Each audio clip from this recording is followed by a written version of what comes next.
When I mentioned I was going to be covering Kingdom Hearts 358 days over 2, my mindset at the time was, how hard can it be? Fast forward a week or so later when I was playing it on the train in order to take notes, and either someone's overhead luggage wasn't strapped in and knocked me unconscious, or I fell asleep. And judging by the fact I was being fed grapes by a large set of anime tits leads me to believe it was the latter. Now, to the game's credit, it isn't what I'd necessarily call a bad game. In my eyes, it's got to take something outstandingly shit in order for me to label it as such. And as much as I went into this title with a positive attitude, I can't sit on my perfectly chiseled ass and delicately fillet this game. Because from the start of this relationship, all I wanted to do was talk about its feelings, but the sex was boring and stale and left me fairly flaccid, to say the least. With the amount of people who reached out to me telling me it was one of their favourites, I won't lie, it set my expectations a little too high for what is, in my opinion, a game which strings together a few good scenes, but to fill in the gaps they use a gallon's worth of mediocre adhesive.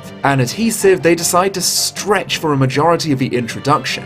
If anything, a lot of the cutscenes they present within this game were well directed, at least in the enhanced PS4 movie we got on the one-disc collection. On that front, I'd say they did a fantastic job remaking these low-poly models into something which is at least watchable for 3 hours. This painfully slow introduction, combined with a mission structure that feels reminiscent to Monster Hunter minus the fun, caused this to be one of the few games that I reviewed on this channel that almost beat me. I was truly that tired of it. And so, on that note, what exactly is Kingdom Hearts and the incredibly obnoxious title actually about? Well, it takes place after Kingdom Hearts 1, during the events of Chain of Memories, and before the events of Kingdom Hearts 2, giving us more of a look into Organization 13's actions outside of Castle Oblivion. It revolves around a few central characters: Roxas, aka Sora's Nobody, aka Dual Wheel, Axel, aka Ginger Pubes, and a new female cast member who will go into more detail in the story summary. For now, we'll call her that one member of your friend group who cries openly at a Disney film and you can't stop laughing at them. Ow! The final character is Ice Cream. You'll understand soon enough. It's salty, but sweet. Other organization members also make short cameos, though if you're exclusively watching the PS4 movie, you'll barely realise these characters are here minus 1 or 2 cutscenes that bring them into the spotlight. In the original DS game, you could speak to them in, I guess it's the organization's cafeteria, where they give you unique pieces of dialogue that shows off more of their character. So, a suggestion, maybe. If another game focuses entirely on the organization or a future villainous team, give us more on-screen character development instead of hiding it away in text boxes and dedicating all of your cutscenes towards fucking ice cream. Do you want anything from the shop? So the game starts off and we see our favourite gaggle of chavs sitting on their high chairs in the organisation's round room. Their leader, Xemnas, introducing the 14th member to the baby emo daycare. She smiles at Roxas, causing him to wet his pants, and we're then brought comfortably into the tutorial. But not before a short Super Smash Bros. Style introduction for characters that'll barely appear in the game. I catch Wolf. Take a seat over there. Sideburn. My gay uncle.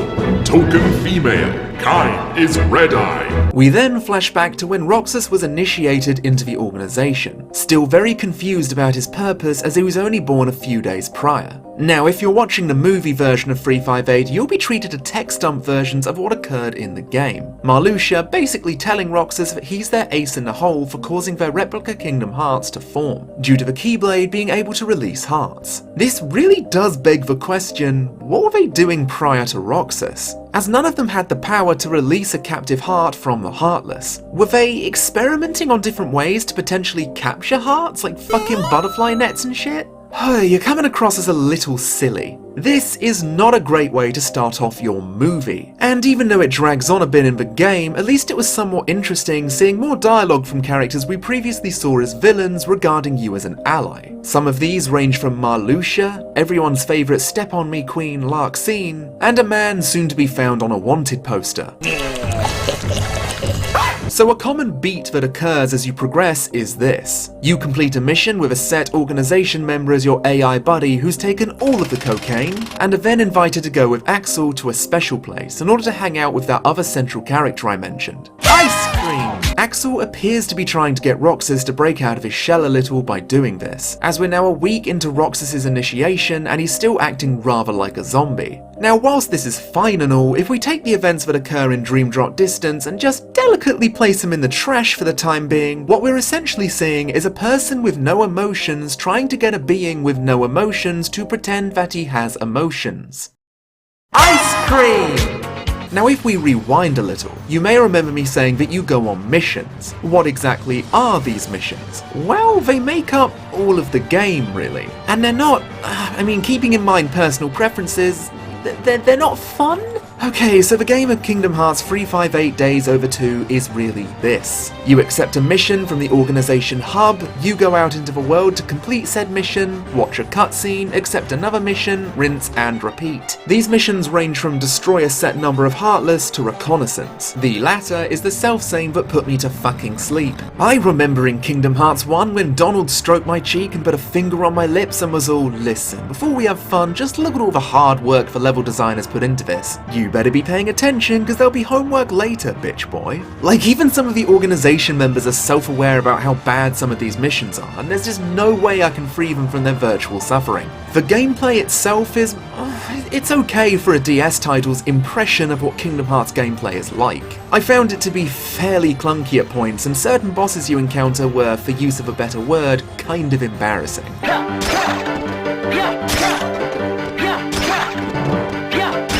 Riveting.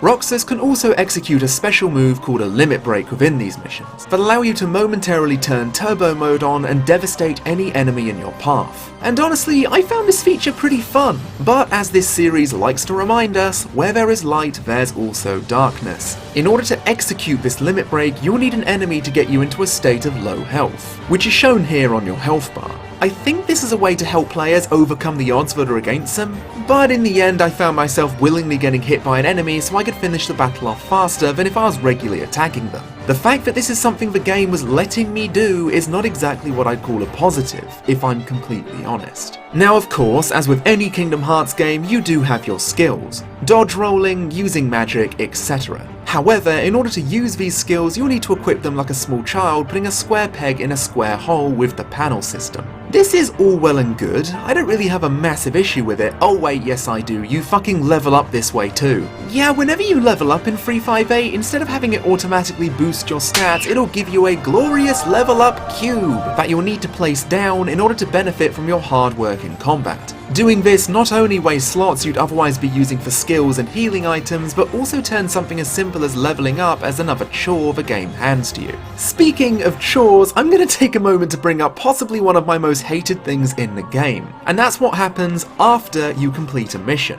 Take Monster Hunter again, for example. You can spend time before you go to your objective doing menial tasks or other side quests. Defeating your hunt will automatically shoot you straight back to the hub.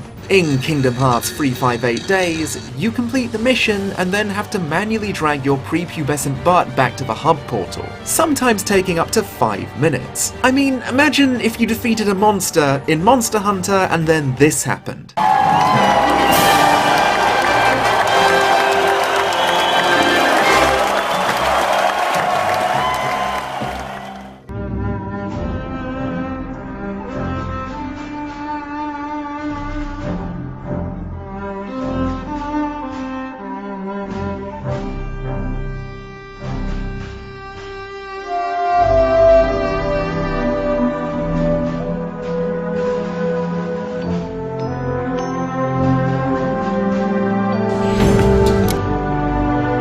I don't like this game anymore, turn it off. Maybe giving us an option that asks us, would you like to head back, would be better than absolutely no option at all. Last but not least, we have multiplayer, where you actually get to play as the other organisation members. Now, this was a major draw for some people, and it was also a draw for me when I was a young man, as I wanted nothing more than to play as a character that I could show my friends, as proof that the series was anything but the house of fucking mouse. But I was a dumb kid who couldn't figure out Wi-Fi settings, and getting access for it today is...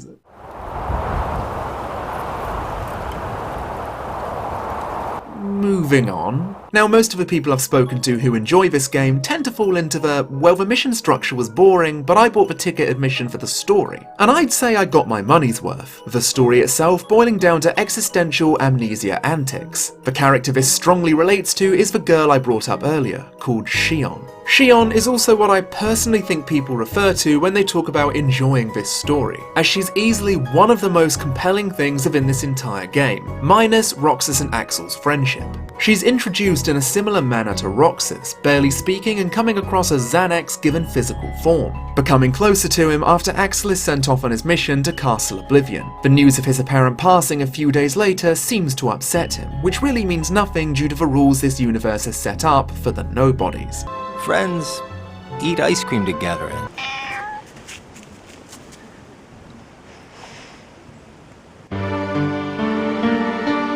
Something we, the audience, pick up on rather than Roxas is Xion's startling resemblance to Kairi. This is clearly no coincidence as the two are drawn to one another, bonding quickly to the point where Roxas introduces her to the best character in the game and swiftly adopts her as replacement Axel. It's sweet. It's salty. We get it.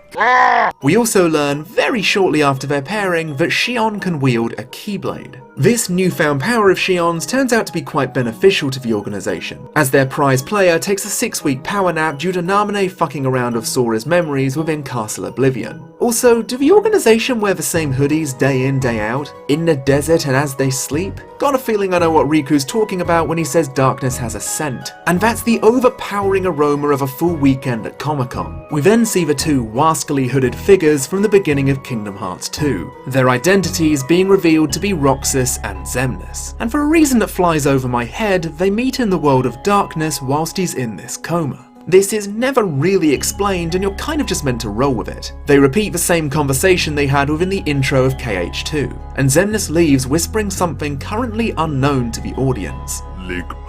Whilst Roxas is in his coma, Xion often comes to visit him, littering on his bed and getting sand on his sheets. When he eventually awakens, Xion's all, "Yeah, you were sleeping a long time, but hey, check out this epic shell I found. You can hear this really weird noise inside of it." Ligma balls. In actuality, the ocean can be heard from within this shell, giving Roxas some strange memories that don't quite feel like his own. Oh yeah, Axel's fine. He just kinda turns up and Roxas is like, "Ah, cool, give me ice cream." After this, there's a bunch of interesting stuff scattered here or there, starting with Axel and Xion's proper introduction. When I first got up to this part, I was giggling like a smug little goblin child because I thought I caught a continuity error. Xion's hood being up during one shot and down in the next. Turns out this was completely intentional, and sometimes you need to know when to hold the L and admit you're wrong. Axel also drops a genuinely interesting conversation which I kind of feel Nomura is pushing as one of the series' overall messages. Heina even says virtually the same thing in the tutorial to Kingdom Hearts 2. If anything, it feels as if Nomura is speaking directly through Axel as he tells his two friends that nothing lasts forever. Even them hanging out, eating ice cream and enjoying the sunsets together. So long as you keep your friends in your thoughts, then you'll never be apart. I think this message is honestly kinda sweet, and I remember playing this game as friends who were dear to me were moving away, so I really felt the sentiment at the time. And then there are scenes like this where I can't help think back to previous inconsistencies. You had me worried. Worry? We nobodies don't have the hearts to worry, you know? Nobodies can't feel emotion. No! Please don't! I don't want to! Apart from when they do. You fucking cunt.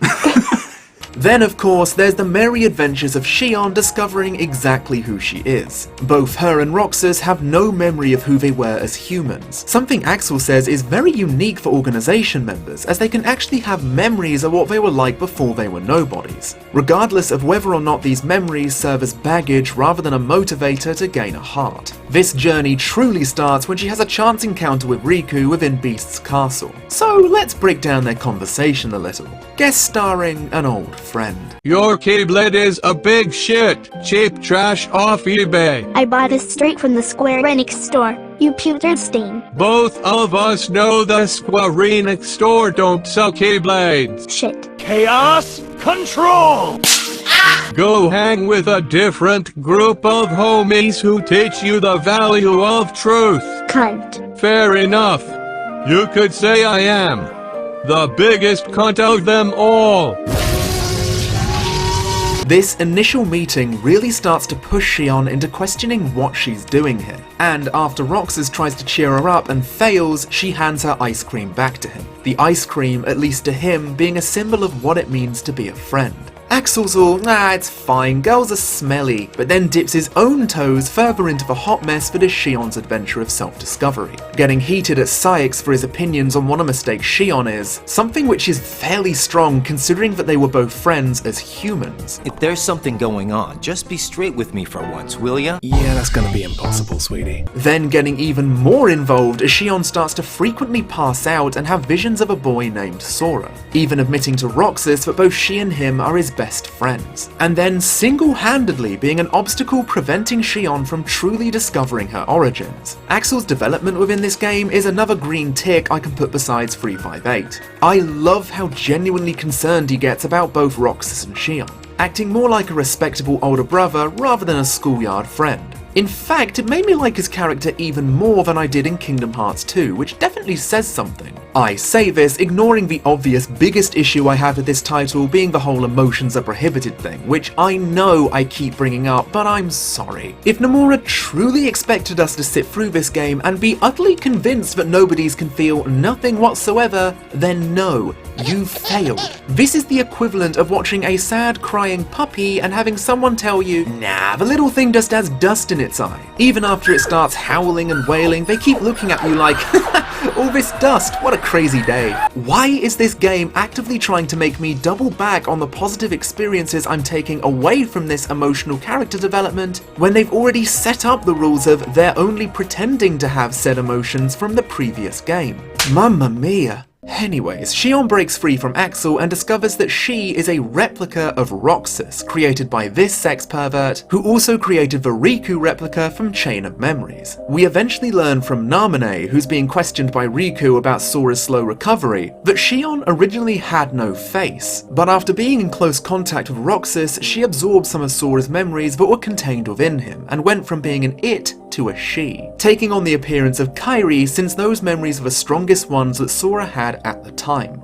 The longer Xion stays in close proximity to Roxas, the weaker Roxas will become, due to Xion essentially being an unknowing leech that is feeding off of his, and by extension, Sora's power. Not only that, but due to gaining new memories that are now mixing with Sora's, if these memories become entangled and merge, the less likely it'll be that Sora will ever wake up. This quite clearly being extremely useful for the organization's overall goals. But that being said, the weaker and weaker Roxas becomes, the less use the organization will need of him. And soon they could very well favour the puppet over the real thing. Something else that is unique about Xion is the fact that her face appears to be different for each person viewing her depending on their memories or connections. This is why Axel initially saw her as a hooded figure, whereas Roxas saw her as Xion. Another example is in a brief unfriendly duel with Xigbar. He sees her as a young man who looks very similar to Roxas, but is not Roxas. I wonder if this will be the plot point that'll appear in a completely separate game that I'll be reviewing next on my channel.